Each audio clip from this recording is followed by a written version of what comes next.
Good morning everyone. Welcome to Harsha Praveen YouTube channel. ఈరోజు Eenadu news paper analysis మనం మీతో discuss చేయబోతున్నాం కరెంట్ అఫైర్స్ని. First science and technology. Science and టెక్నాలజీలో రోల్స్ రాయిస్ అనే సంస్థ ఒక బ్యాటరీ విమానాన్ని తయారు చేసింది. ఈ విమానము ప్రపంచంలోనే అత్యంత వేగవంతమైన విద్యుత్ విమానం. Accelerating the electrification of flight పేరుతో ఈ ప్రాజెక్ట్ను రోల్స్ రాయిస్ అనే సంస్థ ప్రారంభించింది. Accelerating the electrification of flight పేరుతో ఈ రోల్స్ రాయిస్ అనే సంస్థ ఈ విమానాన్ని తయారు చేసింది. నెక్స్ట్, ఈ విమానం యొక్క ప్రత్యేకతలు చూద్దాం. ఈ బ్యాటరీ విమానము పేరు అయాన్ బర్డ్గా నిర్ణయించారు. అంతేకాకుండా 500 హార్స్ పవర్తో కూడిన విద్యుత్ పవర్ ట్రైన్ను ఇందులో పరీక్షించారు. 250 ఏళ్లకు ఈ విద్యుత్ని కూడా ఈ బ్యాటరీ విమానం అందించగలదు. అలాగే గంటకు 300 కిలోమీటర్ల వేగంతో ఈ విమానం నడవనుంది. బ్యాటరీ విమానం. ఈ విమానాన్ని రోల్స్ రాయిస్ అనే సంస్థ తయారు చేసింది. నెక్స్ట్, నిన్న కేంద్ర ఆరోగ్య మంత్రిత్వ శాఖ ఒక ప్రకటన విడుదల చేసింది. 2021 జూలైకి 25 కోట్ల మందికి కోవిడ్ వ్యాక్సిన్ అందజేస్తుందని తెలియజేసింది. ఈ కోవిడ్ వ్యాక్సిన్ సంబంధించి 20 నుంచి 25 కోట్ల మందికి 40 నుంచి 50 కోట్ల కోవిడ్ వ్యాక్సిన్ అందజేయాలని కేంద్ర ప్రభుత్వం నిర్ణయించింది. అంతేకాకుండా కోవిడ్ నియంత్రణకు భాగంగా ప్రతి ఆదివారం సామాజిక మాధ్యమాల్లో అంటే సోషల్ మీడియాలో సండే సంవాద్ అనే కార్యక్రమాన్ని కూడా వివరాల కోసం కేంద్ర ప్రభుత్వం నిర్వహిస్తుంది. అంతేకాకుండా ఈ వ్యాక్సిన్లో మొదటిగా ప్రాధాన్యం ఇవ్వాలని ప్రభుత్వ ప్రైవేటు రంగంలోని ఆరోగ్య మెడికల్ సిబ్బందికి టీకాలు ఇవ్వనున్నారు. Next, government schemes and policies. కేంద్ర ప్రభుత్వము ఒక స్కీమ్ ఇంప్లిమెంట్ చేసింది. అది వందన్.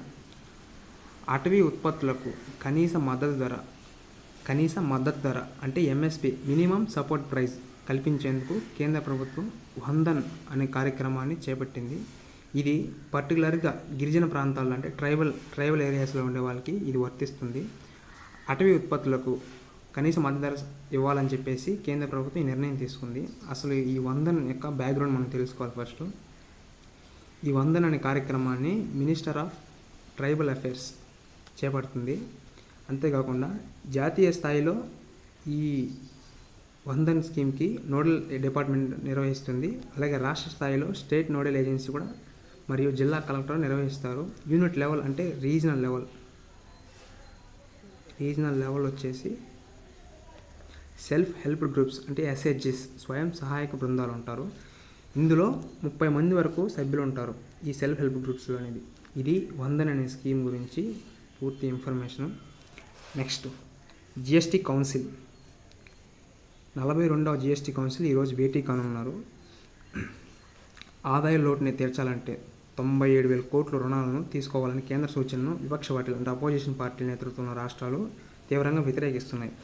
కానీ 21 రాష్ట్రాలు దీనికి ఆమోదం తెలుపుతున్నాయి. ఈ జిఎస్టీ కౌన్సిల్లో నిర్ణయాలను మనం రేపు డిస్కస్ చేద్దాము.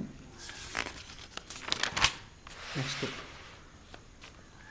డ్రోన్లకు ఇన్సూరెన్స్ అంటే బీమా కలిగించాలని చెప్పేసి IRDAI అనే సంస్థ బీమా అభివృద్ధి మరియు నియంత్రణ మండలి ఒక నివేదికను తెలియజేసిన ప్రణాళికను డ్రోన్ పరిశ్రమకు బీమా కవరేజీ అందించే ఒక ప్రక్రియ కార్యాచరణ బృందంను ఇది సిఫారసు చేసింది.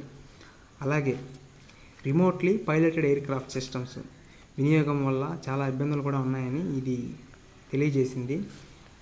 మొత్తానికి IRDAI అనే సంస్థ డ్రోన్లకు బీమా అంటే ఇన్సూరెన్స్ కలగజేయాలని చెప్పి తెలియజేసింది. ఇవి ఈరోజు important current affairs. For more important current affairs updates subscribe my channel. Thank you.